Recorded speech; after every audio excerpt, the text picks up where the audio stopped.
And yeah, a lot of my job was also debugging, so I guess I had my tutorial to that too last year.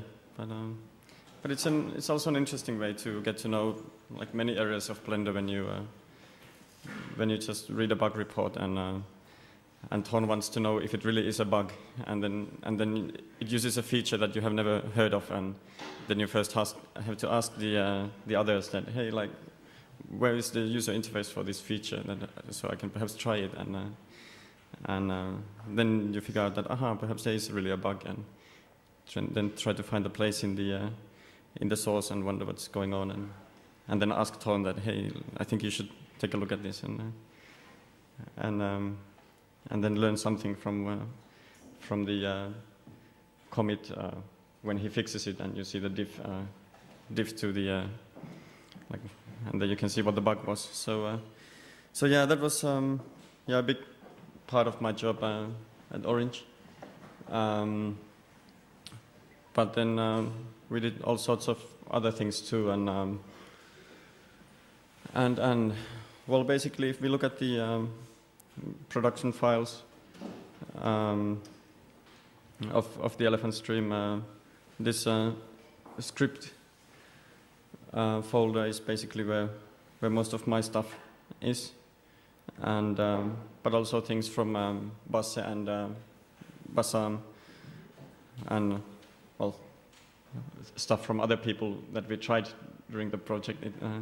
It seems as well, and yeah, I guess the guys were hearing a lot about Dr. Q in the beginning of the project, and so I guess they figured it was a funny name, and then they started doing all these other doctors. Yeah, I don't know. I guess try if Dr. Epilepsy works on this computer. I've never tried this after Orange. This was made by Basse. I think I have to enable script links. Oh, yeah, here you, like, one thing at Orange was that you could always tell from the layout in the blend that if it was one of the persons who was using the big monitor on the left side and the small one on the right side, or the other way around. And that was like quite exactly divided. So often, like, people were cursing when they got a file from someone that had them the other way, and then the setup was like this. And yeah, so Basse always had his small monitor on this side, and this was in full screen. Let's see.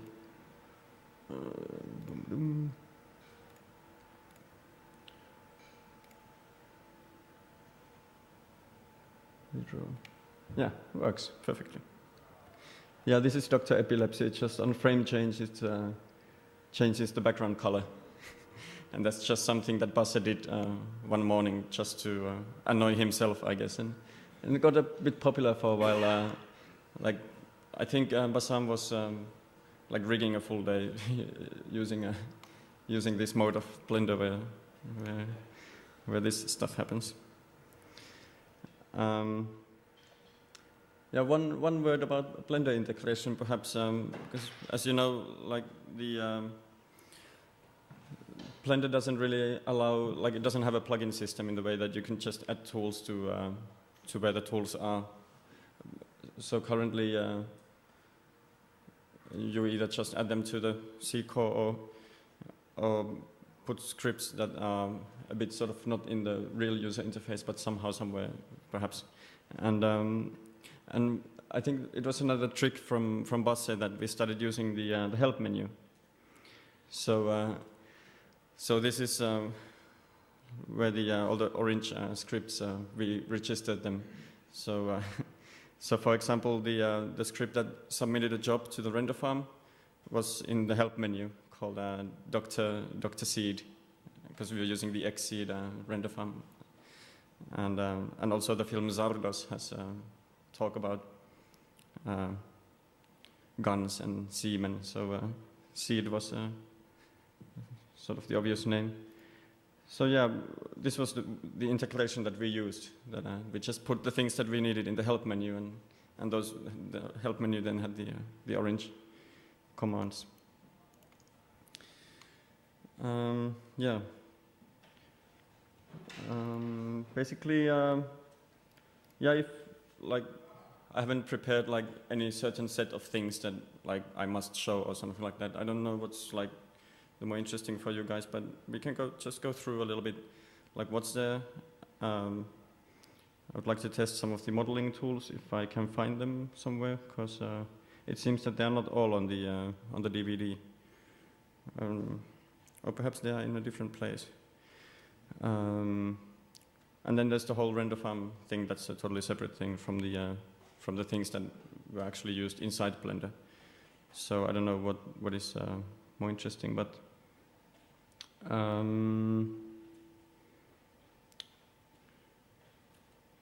well, let's see. Oh, and then there's of course the switchboard stuff that might be interesting. But, let's see. There's the machine. Yeah. Yeah. This is another script folder with the modeling tools that were made to make the machine. That's why they're under the machine directory. Basically, we have directories for the characters in the movie, Emo and Prug, and then the ducks have their own folder, and the machine is like where the basic stuff for the environment is.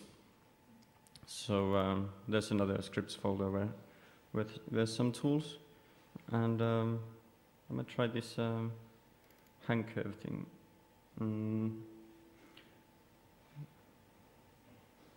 This one was requested by Matt, and for a simple case that we had quite often.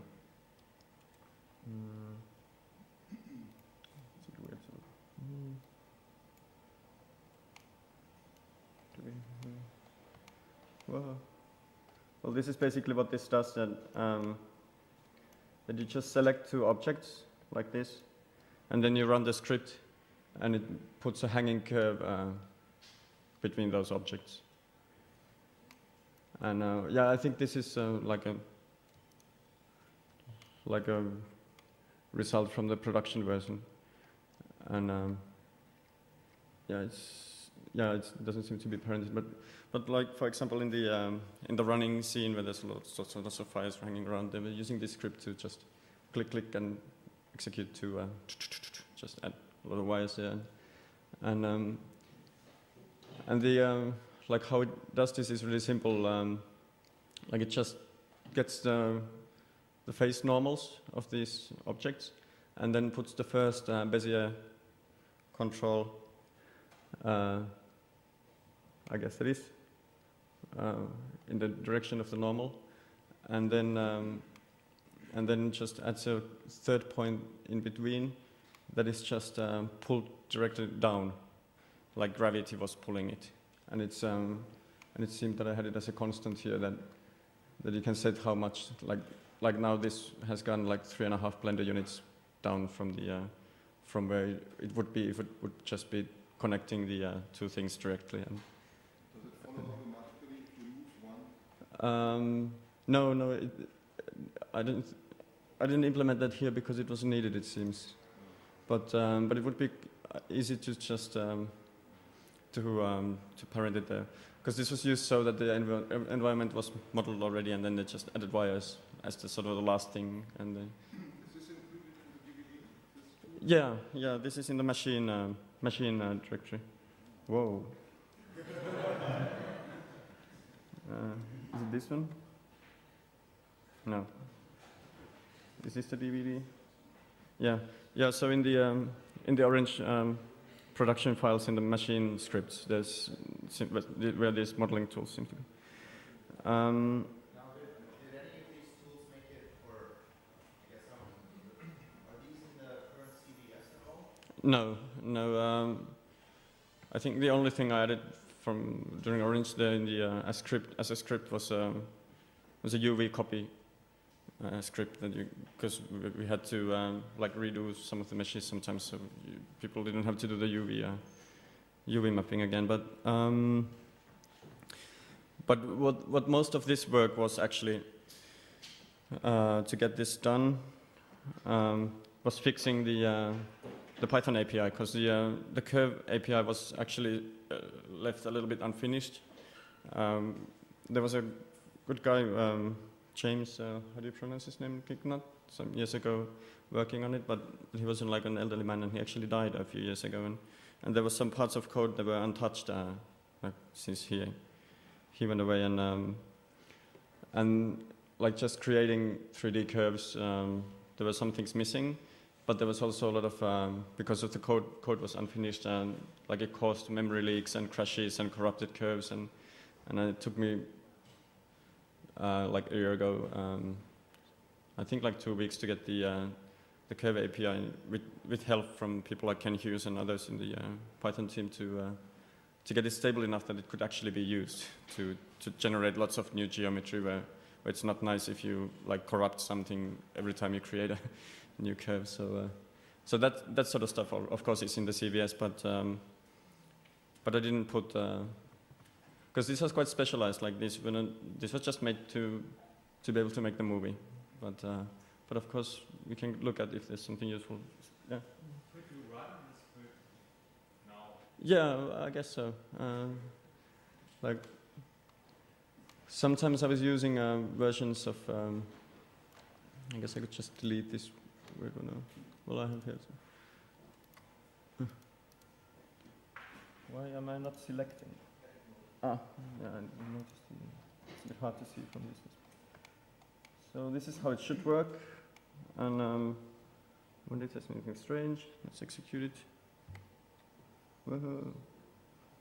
Huh, that's strange. Can this? No. Because that's a Python 2.2 feature, I think. Yeah, it's one of my favorite statements in Python, that you can import stuff from the future. But I wonder why it's. Is that really the? Well, I guess it's a good tutorial too, because this is what often happens with Python scripts, and I know this is a reason why many people don't like using them. That when they just try them, then they get an error, and sometimes it's because there's like file path dependencies or something like that, but there shouldn't be anything like that here. So, but this is strange.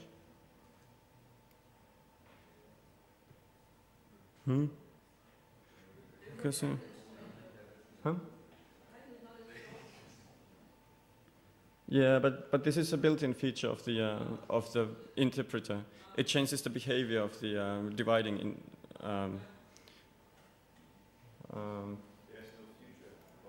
Yeah, I wonder. I hope Vista is not preventing the future from it. Oh, well, it worked without that. So, did you guys see? I didn't fake it. Yeah. So that's how it works. You just select 2 objects, and then it makes a thing there. Where are the others? Well, I guess I can continue.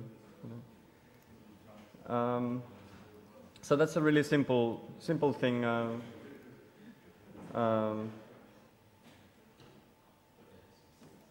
And I was really happy that Matt specified this so nicely and simply. That just use the normals and just pull one thing down, and it seems to be a little bit of code, but I guess this is like the smallest and simplest, but also still a useful thing. This stuff I blogged about also. I have no idea if it will work here, because this was using. With this, I was pushing the API a bit more, and at point using things that I don't think are in the CVS. Here the idea is, because in the original concept art that Andy drew like more than a year ago, this sort of drawings that we had scanned like already summer 2005, there was many of the machine might have looked like, so that there's this like halls and caves that are covered with this sort of semi-organic mechanic things, and one idea that we tested to doing it was that you have this is sort of like the like a pillar in a cave, and then you want it covered in stuff, and the idea here was that this is like a guiding curve that just tells the sort of where you want to put the stuff, and then this script generates stuff to sort of fill it, and with random like deviation or something. So it's almost just like dupliwords, but with randomness, and that's actually one idea that sort of came from this stuff, that might be cool to just add randomness to the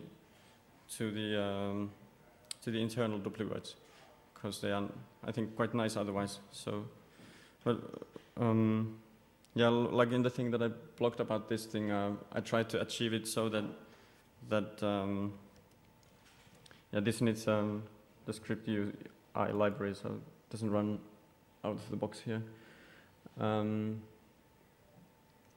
So yeah, the sort of what I also wanted to, like, this I did early on, and I had the luxury of like spending quite a lot of time to investigate in it. The idea was that you must, like, it's nice with this sort of generating tools if you're also able to tweak it manually, and also so that if for example, like, you delete intersecting things that it generated, it doesn't like get confused. So how this script works is that that you can like generate a bunch of them, and then you can delete them, and the script always like asks from Blender that which ones are there, and it works based on the information that it gets from Blender. It doesn't like keep state itself. So you can use all the tools in Blender to like work manually, and then still like modify them with the script as well. So, but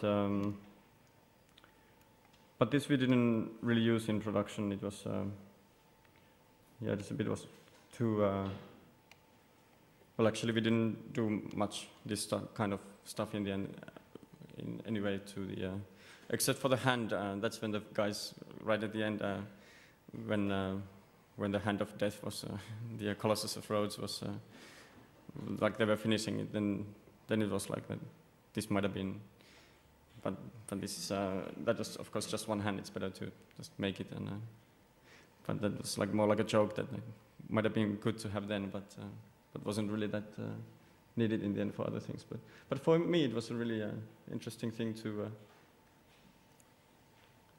get to this issue of using the normal Blender tools and modifying things by hand, and then also having a generated thing that can be modified afterwards, after it has been generated and after it has been touched by hand, and that sort of stuff.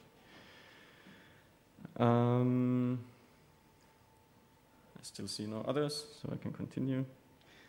Is there something?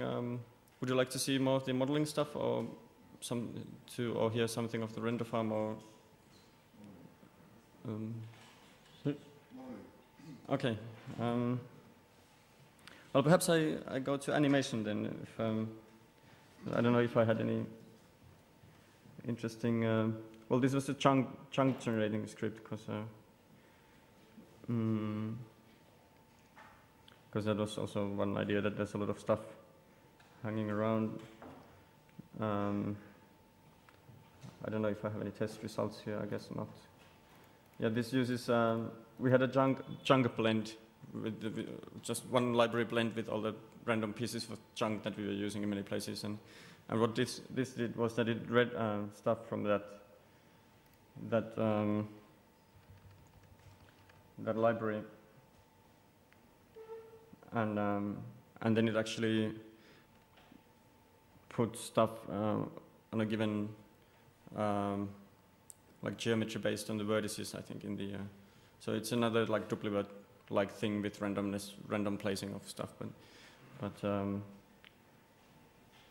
but yeah, this also we mostly just ended manually. It's also nice work just to place chunk, and but there's many quite useful scripts like made by other people for Blender like this, for like generating CD, like the CD block generator and the and what was the other thing called?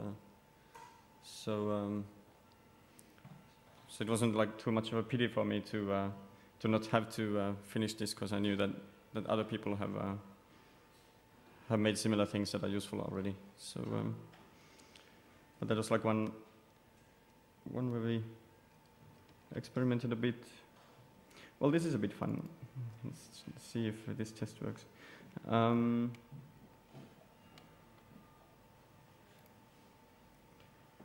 Yeah, this was like when this typewriter dance was not fully done, and it was done for the sort of animatic level, and no, it wasn't actually animated even yet for the animatic level, and we were a bit discussing how to do it and stuff. So do I have stuff here? So what do we have here is that each of these is a test hammer, like in the typewriter scene. You get the things from below, and these are feet, like left, like one foot and another foot, and this script should just generate the walk. See if did it execute? Did we get IPOS? Did we get an error anywhere?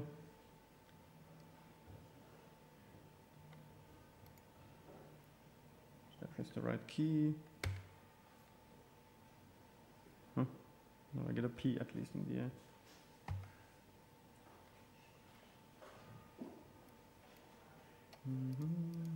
Oh, we do have something here. Yeah.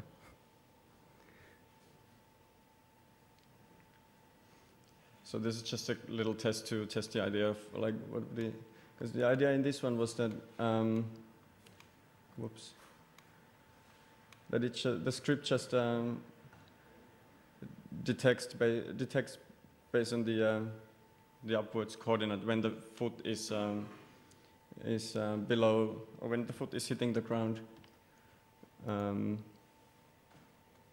yeah, I'm just not showing all the channels. That's why I was confused. So from here you can see that when the foot goes below to 0, then it's like hitting the ground. And the funny thing here was that that these typewriter keys, they have to know before the land hits the ground that where the foot is gonna go. So they have to know the future. And like I'm more used to computer like game logic programming myself. So this was a nice lesson from animation programming that in animation you can know like this so-called feet were hand animated, so the IPOs are there, so the script can know the future of the feet as well, like at a given point of time.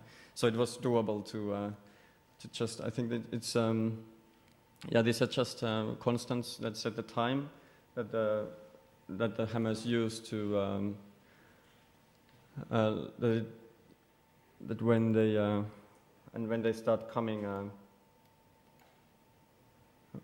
where like Brooks' foot is coming, so they sort of check from the IPO that when the foot is gonna be like down, and then like 20 frames before that they start going there.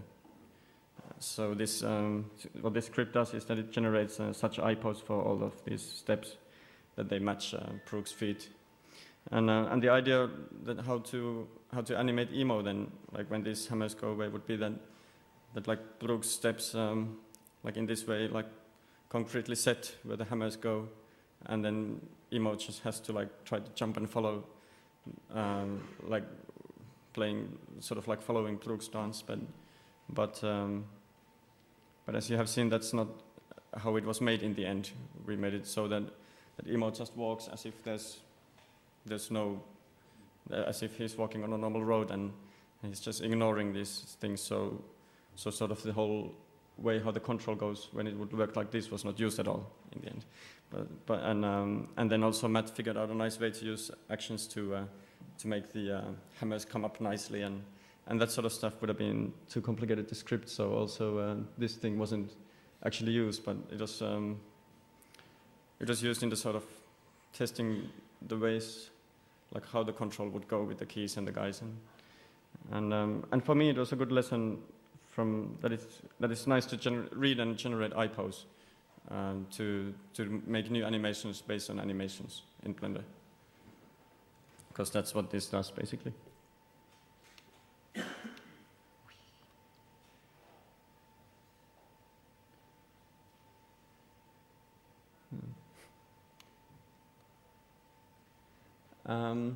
And then, well, sort of continuing in the same area was of course the switchboard stuff, and where I used the sort of the lesson from that walking thing, that it's nice to read and generate IPOs, and that's also how the switchboard script works. Let's see if we have any IPOs here.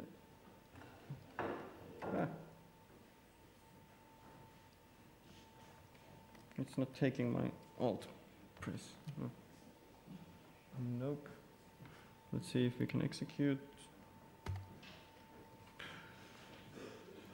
This is really strange. How can that be missing?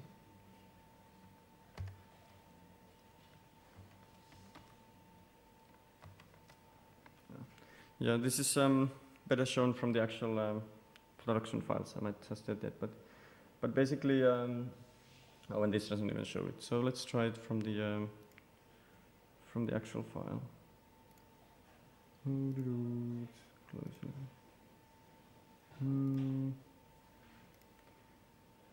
Oh, well, here's the favorite Blender.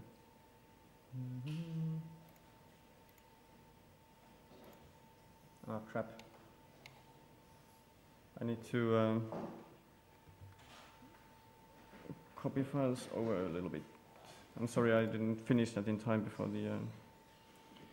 So I'm used to having the full normal SVN checkout, but we didn't have one working copy in any of the machines here, and the server is not online. It's in Ton's home, so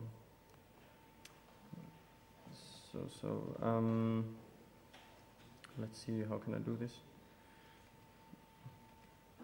Yeah, I just need to use stuff from both the DVDs at the same time, so I just try to get that done quickly. So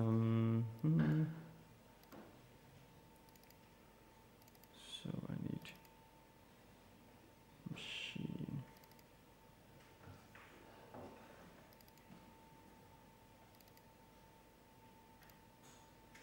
What do I? Well, I actually would have not needed. I could have just shown the.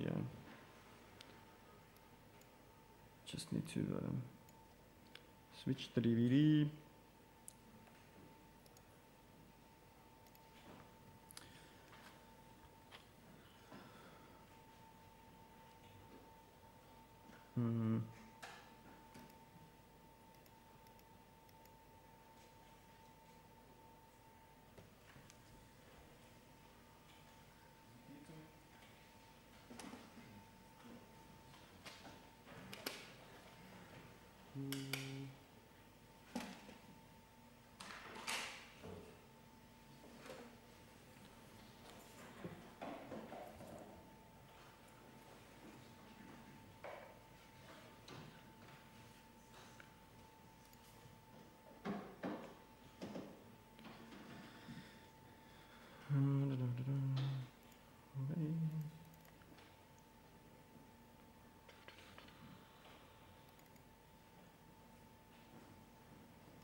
Yeah, I had to do a few versions, and then finally, in the end, when the guys needed like a usable version, then I called one of them usable.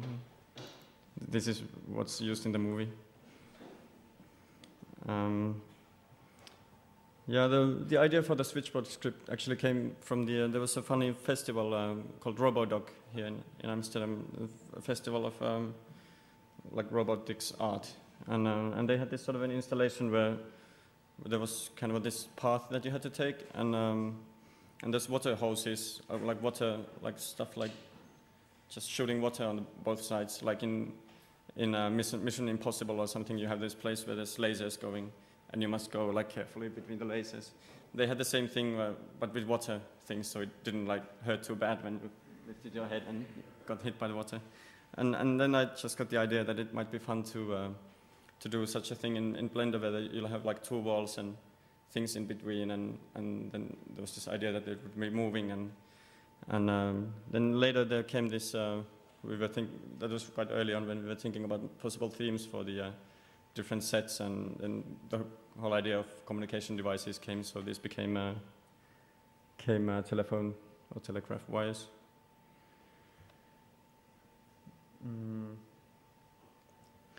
This file is a bit heavy. It has a lot of geometry, a lot of curves especially, and let's see what happens if I just move in the in time.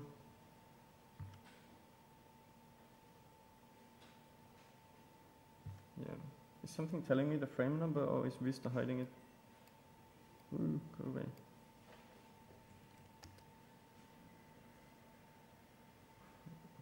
Yeah, I'm changing frames. But now I need to get rid of most of the layers so we can perhaps actually see something. But I guess I have to wait for Blender to respond. Yeah, with this file I was happy to have the dual Opteron box that we were sponsored, like that Sun gave for us, and with 4 gigabytes of memory. And well, if I try to explain this thing, like there are the two walls, and then there's a bunch of generated wires, and then there's two control objects, one for both wall, and that's the so-called target, and it's like one of the empties on that, and it goes along the wall, and those target empties they sort of define where the wires want to be. So you could animate the whole bunch moving by moving the control empties along the wall, and then the swarm sort of tries to be where those control empties are. So how this was done was that this script that generates IPOs for the things that control the wires reads the IPOs of the controlling empties that go along the walls, and then it just like creates the empties for creates the IPOs for the cables, and I baked that, like created such animation for 5,000 frames, and so that in the beginning it takes like 1,000 frames that the wires get like nicely distributed, and the part that we are using is like somewhere between 3,100 and 3,800. So like part of 700 frames is used from there, and I haven't actually I don't even remember what really happens when it is in 4,000 or somewhere, but it's fast to generate a lot of IPOs, so this technique sort of worked. But the file is heavy, like we can see. Perhaps I should be now and hey, what? And now try to remember what I think these are yeah, and it's a bit over fancy. Like here's the plugs for one wall, and there's even the script even works so that there's two kinds of connectors, and like two kinds of plugs in the cables and two types of things in the wall, and they even look that they only go to the right type of, and then there's a connecting action, and they connect and all this sort of stuff. Here is one wall. So I'm trying to. I guess I agree that the layer names would help in things like these. let's see, when do we hit the, it's another, yeah, here the wires. I'm confused with this. So let's see if we can see the movement now. Oh yeah, it's playing back the animation, so let's go. I want a timeline. Oh.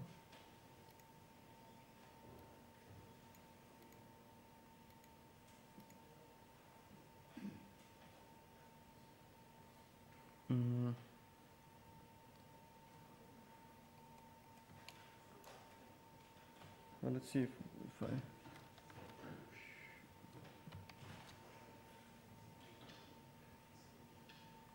Yeah, there you see a little bit how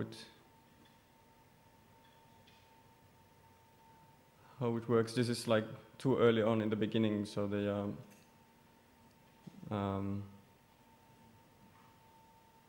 this is still more than well, yeah. In the timeline, in view, you can see the frame range that was sort of used. It was after 4,000, it seems. So. And the logic for the wires is really simple. Like every wire is a Python object, and called wire or something like that. And then all of them are called. Well, like always when they are connected, there's I think like 2% or something like possibility that they decide to detach from the connection it has.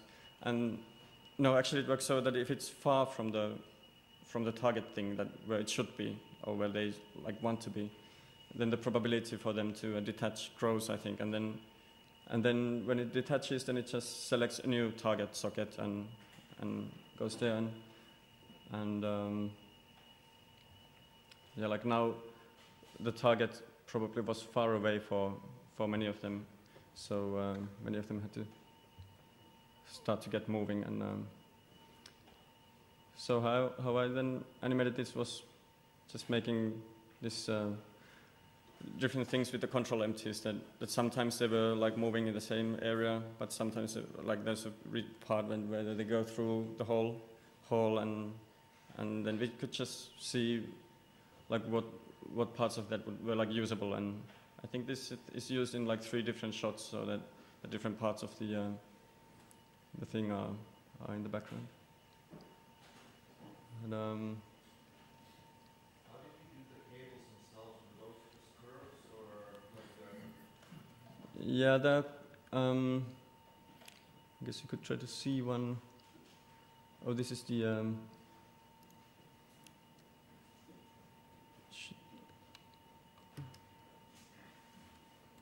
the details for them are on some other layer.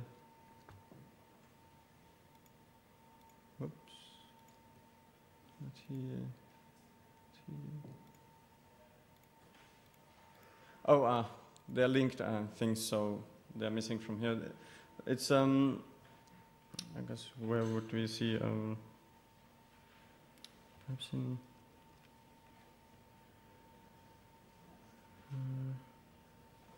I guess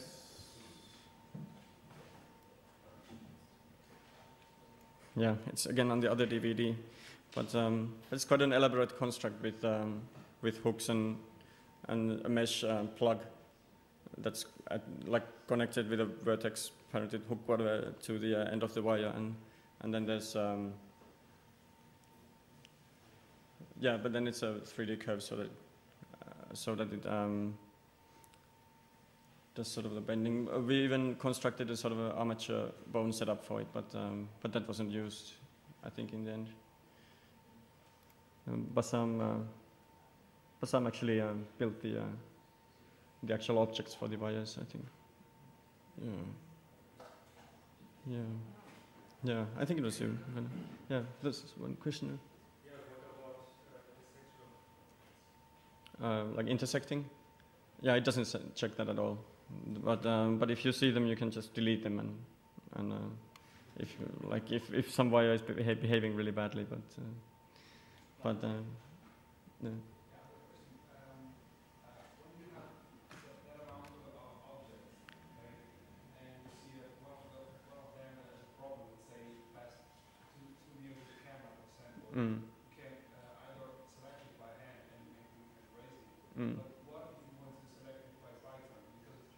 Mm. and convert that particle system in, thousands of particles. I've got some problem in selecting the single mesh. I mean, they don't have any ID because if you use the ID function of Python, Mm. each time you run the script, they have different IDs. Yeah, because that's the memory address. Yeah. So Yeah. how can you do it in Python? Well, in Blender you have to use Blender's way, and Blender's way of having unique IDs is that for a certain object type, only one object with that name can exist. So, well, you can get objects with a name, just through the get method with the name parameter. So.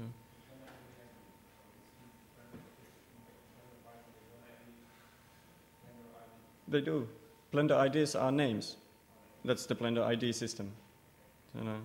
So, like for example, these things are all called like curve something, and this is the Blender ID system. ID system that these are curves. So it makes them unique. Yeah. But Blender IDs are strings.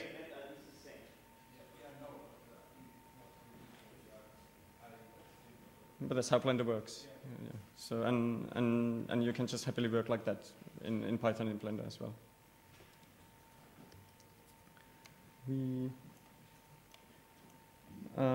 Yeah, I wonder what else. Should I say something about the render farm things too? Or I don't know if there's anything interesting in the with the modeling and animation stuff. But other questions?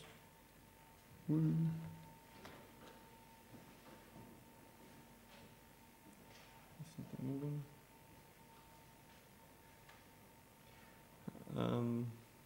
Yeah, were there questions at this point, or perhaps I show a little bit this? Like I liked doing it so much that that I guess I have to show a little bit too.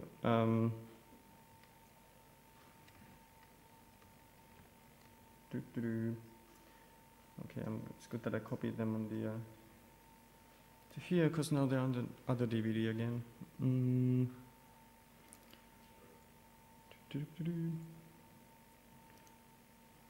Yeah, this I won't execute, but I guess it's fun to look at code sometimes too. This was how the elephant stream was rendered. It was rendered with an IRC bot called X-Man, but the name on the nick was Yamasaki, and besides Zardos, we of course watch other movies also during the project, and one of them is Wild Zero, a Japanese rock and roll punk zombie B-class horror movie, and Yamasaki is an arms dealer in that movie, and this is done by just subclassing an IRC client from Twisted. So this is just the simplest way for me to. This was the last thing I did for the rendering. If I show from the, this was sort of the first thing that because we couldn't get Dr. Q working on the actual farm, and there was also many things we wanted to automate more than that was really straightforward with Dr. Q. I just made this really simple Python script to just run Blender over the command line. So this basically just starts Blender to render a given blend. You have the file name and you have the frame range, and that's how you call Blender to render with the file name a certain frame range. And this just says that it's an animation. And how the render farm worked was that that we had SSH access to the nodes, and there was a shared file system with NFS. So what this script does is that it over SSH, as you can see here, what's this doing? It starts Blender on all those machines, and there's just a Yeah, for all the frames that are in the whole job, in the whole shot, it traced through all the nodes in the farm. No, it gets the next node that's available in the farm and starts Blender there and blah blah. So I first made this when we were still installing DrQ, and the plan was to use DrQ, but we also needed to start rendering. So I just made a simple script that I could use from the command line to start jobs on the farm. But then as it appeared that this worked okay, and this is simpler than DrQ because it doesn't need any client. It just is one master computer that just commands all the others. So, because sometimes it was quite a new farm, and they sometimes had to reboot it, and sometimes some nodes were dead, and there were networking problems with some and so forth. So it was simpler for us when we didn't depend on the client nodes to have like a client daemon thing running after reboots and that sort of stuff.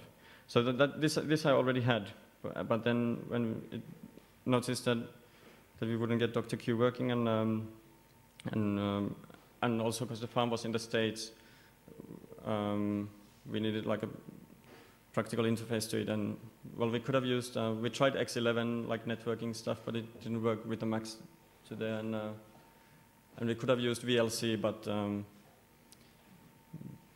but as we had to use this my own system that didn't have a GUI that you could use over VLC, so I thought that it would be simple to make a sort of a command line thing with RSC, and this is how it works. That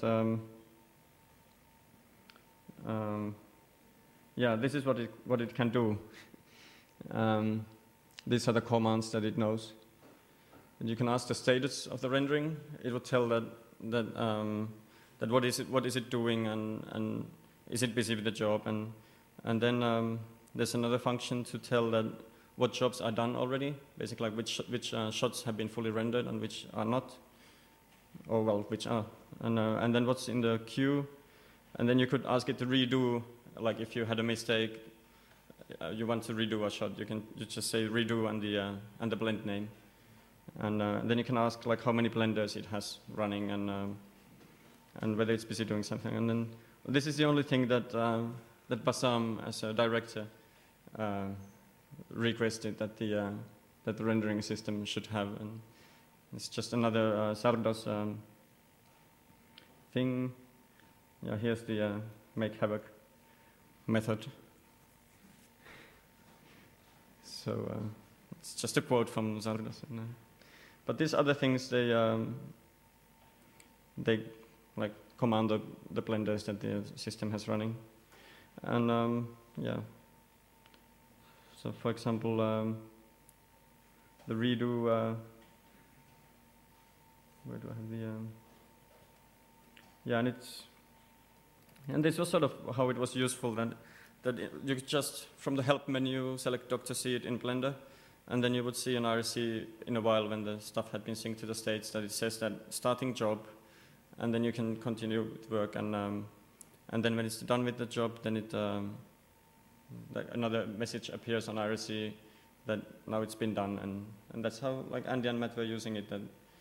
Because they had RSC open anyway, like that was the only application besides Blender that was always on the desktop, because that's where Torn was and so forth. So yeah, that was at least fun to do, and practical for this project too. Like after the rendering, it would check if there were frames missing, because sometimes some of the nodes died, like just the computer just crashed or Blender crashed on that computer and that sort of stuff. So we then would know that where there were errors, and I usually had the Blender outputs from the different nodes, where Torn was always adding new debug messages when we didn't know what was crashing, and so Torn would get the Blender outputs back from the things on the farm and sort of stuff. But yeah, I guess that was much more than I thought I would, much more time than I thought I would spend here. But yeah, so yeah, so now we have the others here, and they can.